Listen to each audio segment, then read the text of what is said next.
Virgin thought it will be a one-night fling until she got pregnant for the arrogant CEO. Mara's hands trembled as she stared at the two pink lines on the pregnancy test, her reflection in the bathroom mirror looking like a stranger. 6 weeks ago, she'd been a different person, a cautious, overthinking virgin who'd never done anything reckless in her 26 years. Now she was pregnant by a man whose last name she'd learned from a business card he'd left on the nightstand. Dominic Ashford, CEO, Tech Solutions International. She Googled him the morning after, still tangled in hotel sheets that cost more than her monthly rent. The search results had painted a picture she should have seen coming. Billionaire, ruthless, notorious for cold acquisitions and colder relationships. And the articles called him brilliant but brutal, ambitious beyond measure, emotionally unavailable. One headline read, Ashford's latest merger, all business, no heart. But that night at the charity gala where she'd been serving champagne to fund her graduate tuition, he hadn't seemed cold. He'd seemed lost, standing alone on the balcony while everyone else networked inside, nursing scotch and looking at the city like it owed him answers. When their eyes met through the glass doors, something had shifted in his expression. Something raw and hungry that had nothing to do with arrogance. "You look like you're trying to escape, too," he'd said when she stepped outside for air, her feet aching in borrowed heels. "I don't belong here," she'd admitted, surprising herself with honesty. "Neither do I." His smile had been sad, almost boyish. I just pay for the privilege of pretending." 5 hours later, she'd broken every rule she'd ever made about men, safety, and self-preservation. It was supposed to be one night, a beautiful, reckless escape from her careful life. He'd been gentle with her inexperience, almost reverent, whispering things that made her feel precious instead of foolish. When she'd slipped out at dawn, she'd convinced herself it was better this way. Clean, simple, a memory she could tuck away and revisit when her dissertation on behavioral economics got too dry. Except now there was nothing simple about it. The phone on the bathroom counter buzzed. Another email from the university about her thesis deadline. Another reminder of the life she'd built so carefully, scholarships, internships, a future mapped out in spreadsheets and 5-year plans. A future that didn't include a baby. Definitely didn't include Dominic Ashford. Mara sank onto the closed toilet seat, the test still clutched in her hand. She thought about that moment on the balcony again, the way he'd looked at her like she was the only real thing in a room full of expensive illusions. Had any of it been real?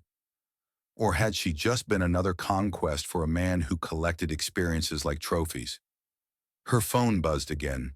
This time, it wasn't an email. "Unknown number. We need to talk. Tomorrow 2 p.m. My office. Don't make me send someone to find you. D. Ashford." The test slipped from her fingers and clattered into the sink. He knew.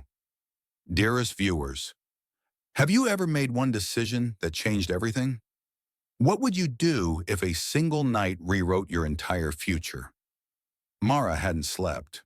She'd spent the entire night researching Dominic Ashford like he was a thesis topic, trying to reconcile the man from the balcony with the CEO who'd sent that cold, commanding text. The internet offered plenty of material. At 32, he'd built Tech Solutions International, from a college dorm room idea into a multi-billion-dollar empire. Forbes called him the youngest self-made billionaire with the oldest soul. He'd lost both parents in a car accident when he was 19, inherited debt instead of fortune, and clawed his way up through sheer brilliance and ruthless determination. No siblings, no public relationships lasting longer than 3 months. No scandals. He was too controlled for that. The photos all showed the same thing. Dominic in expensive suits, jaw tight, eyes sharp, Anai looking like a man who'd forgotten how to be anything other than successful. But she remembered a different version, The way he'd laughed when she'd admitted she'd never tasted champagne before that night, then spent 20 minutes teaching her to distinguish between good and terrible vintage. The way his fingers had shaken slightly when he'd brushed her hair from her face. The way he'd asked 3 times if she was sure. If you're enjoying the story so far, don't forget to hit that subscribe button. It really helps the channel grow and lets me keep bringing you more amazing love stories. All right, back to the story. Really sure before anything happened. "You're catastrophizing," her roommate Casey announced, bursting into Mara's bedroom at noon with coffee and concern. Casey was everything Mara wasn't: bold, artistic, chronically unemployed, and utterly convinced that life worked out if you just followed your heart. "Maybe he wants to see you again because he can't stop thinking about you. He said, 'Don't make me send someone to find you.' That's not romantic. That's threatening." Mara accepted the coffee, even though the smell made her stomach revolt. Morning sickness had started 3 days ago, subtle enough to ignore until she couldn't anymore. Or protective. Rich guys are weird about phrasing. Casey flopped onto the bed, studying Mara with her artist's eye for detail. "You're scared." "I'm terrified," Mara corrected.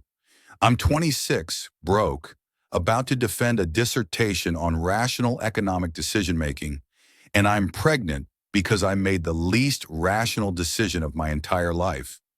You made a human decision. There's a difference." Casey's voice softened. "Are you going to tell him?" Mara's hand drifted to her still flat stomach. I don't know. What if he thinks I did this on purpose? What if he's only contacting me because he somehow found out and wants me to... Stop." Casey gripped her hand. "You don't know what he wants, and you won't know until you go." Dominic's office occupied the entire top floor of a glass tower that seemed designed to intimidate. Mara had dressed carefully: navy blue blazer, white blouse, black slacks, trying to look like someone who belonged in this world. The look was professional, controlled, the opposite of how she felt. The receptionist, a woman named Helen with kind eyes and silver hair, smiled warmly. "Ms. Chen, Mr. Ashford is expecting you. Can I get you anything? Water? Tea?" "Water would be great, thank you." Mara's voice came out steadier than expected. Helen led her through sleek corridors lined with abstract art, worth more than Mara's entire education. Other employees passed by, everyone moving with purpose, speaking in low, efficient tones. This was Dominic's kingdom. Here he wasn't the lost man on the balcony, he was the king. The office doors opened, and there he was. Dominic stood by floor-to-ceiling windows overlooking the city, hands in the pockets of charcoal gray trousers, white dress shirt rolled to his elbows. No jacket, no tie. For a moment he just looked at her, and Mara saw something flicker across his face. Relief? Fear? Want? Before his expression smoothed into careful neutrality. "Mara." Her name and his voice sent an unwelcome shiver down her spine. "Thank you for coming." "Did I have a choice?" The words came out sharper than intended. His jaw tightened. "So you always have a choice. I'm not good at asking. I'm better at commanding. It's a flaw." The admission surprised her. She'd expected arrogance, maybe anger, not this careful honesty. "How did you find me?" she asked. "The catering company. I told them I needed to contact you about a lost earring." He had the grace to look slightly ashamed. "I know how that sounds. Stalkerish? Desperate." He moved closer and Mara caught his scent. Cedar and something darker, achingly familiar. "You left without a word, no number, no way to reach you. I've been looking for 6 weeks. Her heart stuttered. "Why?" Dominic stopped 3 feet away, close enough to touch but maintaining the distance like it physically hurt him. "Because that night was..." He exhaled slowly. "I haven't been able to stop thinking about you. Man, the way you laughed at my terrible jokes. The way you looked at the city like it was full of possibilities instead of problems. The way you made me feel like maybe I wasn't just this. He gestured at the office, the empire, the gilded cage he'd built. Mara's hand instinctively moved to her stomach, then stopped. Not yet. She couldn't tell him yet, not until she understood what this was. You sent a threatening text, she said quietly. I was afraid you wouldn't come. His eyes, God, those eyes, held hers with uncomfortable intensity. I needed to see you, to know if I imagined how extraordinary you were. The pregnancy test in her purse suddenly felt like it weighed 1,000 pounds. And her voice barely whispered. Dominic's hand lifted, hesitated, and then gently tucked a strand of hair behind her ear, the same gesture from that night. I didn't imagine anything. Dearest viewers, when someone from a completely different world looks at you like you're the only thing that matters, do you run toward it or away from it? I can't do this. Mara stepped back, putting necessary distance between them. Her heart was racing, and she couldn't tell if it was from his proximity or the secret burning a hole in her conscience. Dominic, that night it was beautiful, but it was also a mistake. Something shuddered in his expression. A mistake? I don't belong in your world. Look at this place. She gestured at the opulent office, the city sprawling beneath them like a kingdom. Look at you. You're a billionaire CEO. I'm a graduate student who serves champagne at your parties to pay my tuition. That night was fantasy. This, she pointed between them, this is reality. And in reality, we don't make sense. Since when does making sense matter? His voice had an edge now, frustration bleeding through the control. I've spent my entire life making sense. Building, acquiring, optimizing, being sensible, and I've been miserable. You don't even know me. Then let me. He moved closer again, relentless. Have dinner with me. Coffee, a walk. I don't care. Just don't disappear again. Mara's phone buzzed. She glanced at it reflexively. Her thesis advisor, Dr. Morrison. The preview made her stomach drop. Budget cuts mean we're losing your funding. Need to discuss alternatives urgently. The blood drained from her face, her funding, the research grant that paid her stipend, covered her health insurance, and it made her graduate work possible. Gone. What's wrong? Dominic's voice sharpened with concern. Nothing. I have to go. She turned toward the door, mind already spiraling through impossible calculations. Savings would last 2 months, maybe 3 if she ate nothing but rice. She could pick up more catering shifts, but those didn't offer benefits, and now she needed health insurance more than ever because… Mara, wait. Dominic caught her wrist gently. Whatever that was, you're clearly upset. Let me help. You can't help with this. She pulled free, too overwhelmed to maintain pretense. Some problems don't have a billionaire solution. She made it to the elevator before the tears came, before the full weight of her situation crashed down. Pregnant, broke, about to lose everything she'd worked for. After the elevator doors started to close, a hand shot between them. Dominic stepped inside. I know we barely know each other, he said quietly as the elevator descended. But I also know that look. That's the same look I had when I was 19, and the bank told me my parents had left me with nothing but debt. When the college threatened to kick me out. When every door I knocked on slammed in my face. He paused. What do you need? I need my life to not be falling apart. The words came out broken. I need to not be… She stopped. Almost said it. Almost told him everything right there in the elevator, with its mirrored walls and soft music. To not be what? Alone, she whispered instead. I need to not be alone in this. The elevator reached the ground floor. The doors opened. Dominic didn't move. I have a proposition, he said carefully. Honey, and before you refuse, just listen. I need someone. Mara wiped her eyes. For what? My board has been pressuring me for years to settle down. They think I'm too young, too reckless, too... He ran a hand through his dark hair, disheveling its perfect style. They don't trust a CEO who has no roots, no stability. There's a major acquisition coming up, the biggest of my career, and 3 board members have made it clear they'll vote against me unless I prove I'm capable of commitment to something other than profit margins. That's archaic. That's business. His gray eyes met hers. I need a girlfriend. Someone real, not the socialites they keep throwing at me. Someone who makes me seem human. Mara's breath caught. You want me to be your fake girlfriend.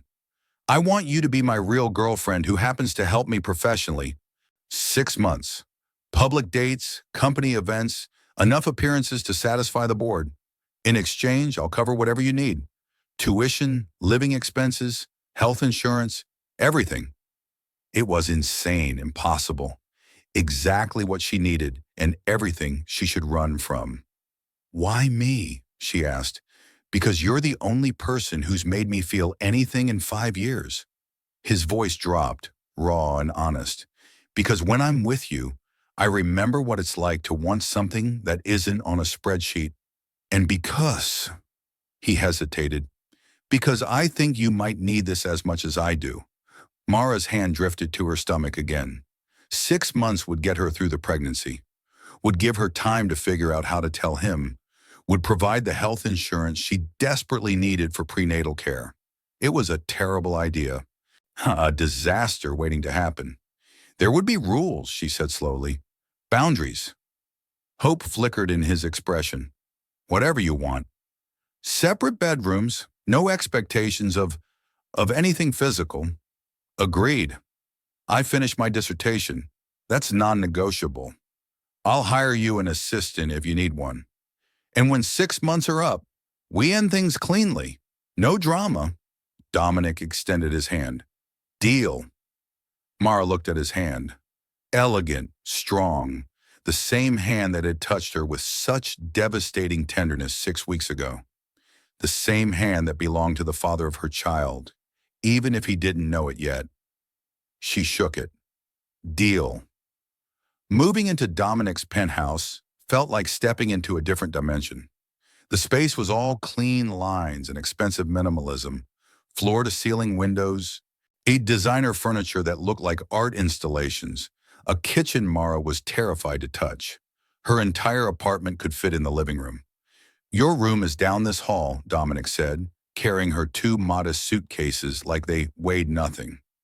He'd insisted on helping despite her protests. It has its own bathroom, walk-in closet, and a desk if you want to work there. I'm on the opposite side of the penthouse, so you'll have privacy. The guest room was larger than any bedroom Mara had ever occupied. A king-sized bed dominated the space, dressed in sheets that probably cost more than her monthly stipend used to. But what caught her attention was the desk by the window, already set up with a new laptop, ergonomic chair, and a stack of behavioral economics journals. You researched my dissertation topic, she said quietly. Dominic set her suitcases down, looking almost embarrassed. I wanted you to be comfortable. If you need anything else, different books, specific resources, just tell Helen. She's my assistant, but I've asked her to help you with whatever you need. Thank you. Mara touched one of the journals, throat tight. This is thoughtful. I can be thoughtful. A hint of that balcony smile appeared. Sometimes, when properly motivated, their eyes met and the air shifted, charged with the memory of that night, of how well they'd fit together, of everything they were pretending hadn't happened. Dominic cleared his throat. I'll let you settle in. We have our first public appearance tomorrow night, a gallery opening, very low-key, just the art world elite and about 15 photographers. That's low-key. In my world? Yes. He paused at the door. Mara, I know this is strange, but I meant what I said. I'm glad you're here. When he left, Mara sank onto the bed and pulled out her phone. A text from Casey. Did you tell him yet? Not yet, she typed back. Soon. I just need to figure out how. The first week passed in a surreal blur. Dominic left early for work and returned late, but he always texted to ask if she needed anything. Helen became an unexpected ally, teaching Mara to navigate Dominic's world with patient humor. He's brilliant but hopeless with people, Helen confided over coffee. You're good for him. I've never seen him smile at his phone before. The morning sickness got worse. Mara took to keeping crackers in her nightstand, eating them before rising to settle her stomach. She'd nearly been caught twice, once when Dominic knocked to ask about breakfast preferences, another when he noticed she looked pale. I'm fine, she'd insisted, just adjusting to the altitude. We're on the 40th floor, not Mount Everest. But he'd backed off, respecting her boundaries like he'd promised. The gallery opening arrived too quickly. A stylist Helen had sent delivered a dress, a deep emerald green silk that draped elegantly without being too tight around her still flat stomach. When Mara emerged from her room, Dominic was waiting by the door in a black suit that made him look like he'd stepped out of a magazine spread. He froze when he saw her. Is it too much? Mara asked, suddenly self-conscious. Helen said, You're beautiful. The words came out rough, unguarded. I mean, the dress is... You look... Christ, I'm better with hostile acquisitions than compliments. Despite everything, Mara laughed. Yeah, try again? Dominic stepped closer, his eyes warm. You take my breath away. Is that better? Much. In the car, he briefed her on who they'd meet. Marcus Webb will definitely ask intrusive questions. He's been trying to marry me off to his daughter for years. Just stay close to me and squeeze my hand if you need an escape route. We should have a signal, Mara suggested, for when things get uncomfortable. Like what? She thought for a moment. If I touch my earring, it means rescue me. If you adjust your cufflink, I'll do the same for you. Deal, he smiled. You're surprisingly good at strategy. Behavioral economics. It's all about understanding patterns and incentives. Is that what this is? An economic exchange? The question hung between them, weighted with implications neither was ready to explore. I don't know, what else would it be? Mara asked softly. Dominic's jaw tightened. I don't know yet. The gallery was everything Mara had feared. Beautiful, intimidating, full of people who looked like they'd been born wearing designer labels. Photographers swarmed when they arrived, flashes erupting like small bombs. Dominic, who's your date? Mr. Ashford, is this serious? How long have you been together? Dominic's hand found the small of Mara's back, steady and warm. Gentlemen, ladies, let us enjoy the art. We'll have a statement later. Inside, he introduced her with quiet pride. This is Mara Chen, my girlfriend. Mara, this is... The names blurred together. CEOs, socialites, artists. Everyone smiled with too many teeth, eyes calculating exactly what Mara was worth. Marcus Webb appeared like a shark scenting blood. Ashford, finally settling down, I see. Miss Chen, what do you do? I'm finishing my doctorate in behavioral economics at the university, Mara said, lifting her chin. Fascinating. And how did you two meet? At a charity gala, Dominic interjected smoothly. She was the most interesting person in the room. Even more interesting than the Monet they were auctioning? Marcus laughed. You must be quite something. Mara's hand moved to her earring. Dominic caught the gesture immediately. If you'll excuse us, Marcus, I want to show Mara the Rothko piece before it sells. He guided her to a quieter corner of the gallery, away from the circling crowd. Okay? That was intense. Mara leaned against the wall, suddenly exhausted. The combination of stress, morning sickness, and heels was taking its toll. You were perfect. Dominic's voice softened.